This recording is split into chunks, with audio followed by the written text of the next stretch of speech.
बहुत बहुत धन्यवाद। अभी बहुत ही मार्मिक विषय पर अभी हमने दादा का व्याख्यान सुना। सुनने के बाद बहुत सारे लोगों की कुछ जिज्ञासा उपस्थित हुई हैं। उनमें से मैं कुछ जिज्ञासाएं दादा से प्रश्न पूछना चाहता हूं कि दादा, पहला प्रश्न है कि भूमिका के अनुसार राग तो सभी जीवों के जीवन में होता है, तो फिर हम कैसे पहचान करें कि ये ज्ञानी है और ये अज्ञानी है? दूसरा ज्ञानी है कि अज्ञानी है, ये पहचान करने की तुम्हें इतनी आकुलता क्यों हो रही है? उसके ये जानने से कि ये ज्ञानी है अज्ञानी है तुम्हें ज्ञान नहीं होगा। वो ज्ञानी के राग कैसा होता है, हम ऐसी उस जो चीज़ हमारे को छोड़नी है तो थोक के भाव छोड़ दो ना, हमें क्या छोड़नी है राग। जो छूटना होगा वो छूट जाएगा। जब हमें आत्मा का अनुभव होगा, सम्यक दर्शन होगा, तो ज्ञानी की भूमिका में जो राग नहीं होता है वो ऑटोमेटिक नहीं होगा। अब फिर भी जानने का विकल्प रहता है। तो मैंने बोला ना कि ज्ञानी के अन्याय का भोग नहीं होता, अन्याय का धन नहीं होता, अनीति नहीं होती है। अन्याय और अनीति क्या है? राज विरुद्ध कार्य को अन्याय बोलते हैं और समाज विरुद्ध कार्य को अनीति बोलते हैं। फिर आप कहो कि इसका क्या मतलब है? क्योंकि ये सारे जगत में हम शांति से रहना चाहते हैं। यदि हम राज विरुद्ध कार्य करेंगे तो हम शांति से नहीं रह सकते हैं। राज विरुद्ध कार्य करेंगे तो जेल जाएंगे, जेल जाएंगे तो हमारा खान पान कुछ भी, जिन्हें भगवान का दर्शन पूजन तत्व ज्ञान सब डिस्टर्ब हो जाएगा। समाज विरुद्ध करेंगे तो समाज से बीच में नहीं रह पाएंगे, हम अपना तत्व ज्ञान समाज को दे नहीं पाएंगे, समाज से तत्व ज्ञान की प्राप्ति नहीं कर पाएंगे। तो हमें समाज विरुद्ध और न्याय शासन विरुद्ध काम नहीं करना चाहिए और शांति से अन्याय का भोग और अनीति का भोग हमारे जीवन में नहीं हो, यही सबसे बढ़िया बात है।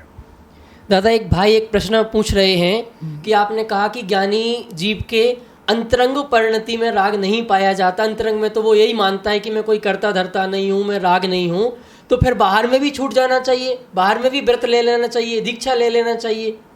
हमने बहुत स्पष्ट शब्दों में कहा कि उसके अनंतानुबंधी संबंधी राग नहीं होता और प्रत्याख्यान संबंधी राग तो होता है। तो तीर्थंकर भी जब गृहस्थ अवस्था में अपने घर में थे तो उनके भी वो राग था।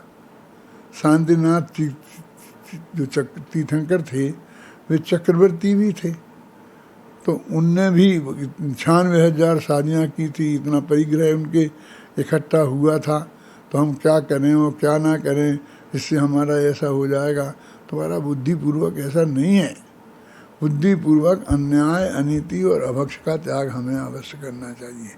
अन्याय तो बता दिया, राज विरुद्ध, अनीति माने समाज विरुद्ध, और अभक्ष माने जो हिंसा के कारण है। 5 प्रकार के अपने अभक्ष हैं ना, समझे ना? त्रिशघात, बहुघात, अनुपसेव्य, अनिष्ट और एक है 5 प्रकार के जो अभक्ष हैं, उनका सेवन हमारे जीवन में नहीं होना चाहिए।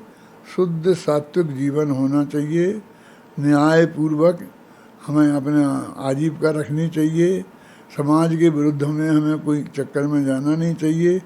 तत्व की बात नहीं, तत्व तो समाज का समझती नहीं है, तो हम क्या करें? तत्व को तो हमारा निर्णय हमारे अपने अधीन है, लेकिन व्यर्थ की बातों में समाज से उलझना वो अच्छी बात नहीं है।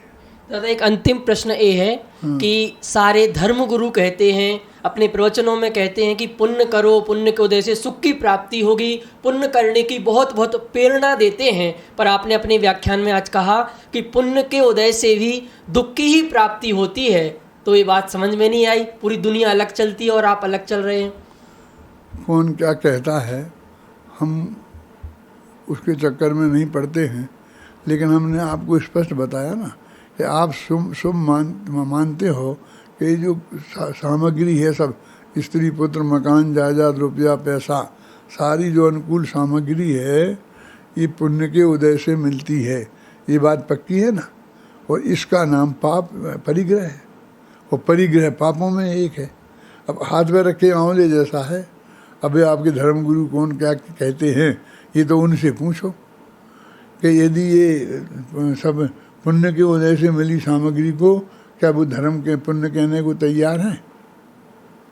ये तो परिग्रह नाम का पाप स्पष्ट लिखा है ना, रुपया पैसा धन धान्य सब, तो ये अत्यंत स्पष्ट बात है। और हम क्या करें, फिर कौन क्या कहता है, हम किसी से उलझते नहीं हैं, हम किसी के झंझट में नहीं हैं। जो गुरु लोग जो कह रहे हैं, जो भी सदाचारी जीवन जिताने को आपको प्रेरणा दे रहे हैं, तो आप उनको मानिए और उनका सदाचारी जीवन अपने में जीवन में जीजिए। और वह तत्व ज्ञान का निर्णय तो आपको स्वयं करना पड़ेगा, शास्त्रों के आधार से करना पड़ेगा, तर्क से और युक्ति से आपको करना पड़ेगा। कौन क्या कहता है इस चक्कर में ज़्यादा नहीं पड़ना चाहिए। इस प्रकार आज हमने देखा कि आज तक ज्ञान स्वभाव की ओर लक्ष्य नहीं गया, इसलिए राग होता है। और जितना जितना ज्ञान स्वभाव की ओर लक्ष्य जाएगा, भूमिका के अनुसार राग कम होता जाएगा। इसलिए राग को छोड़ने के लिए हमें राग पर नहीं, ज्ञान पर, ज्ञान स्वभाव पर फोकस करना चाहिए। इस प्रकार आज की हमने चर्चा सुनी। सभी को सादर जय जिनेंद्र।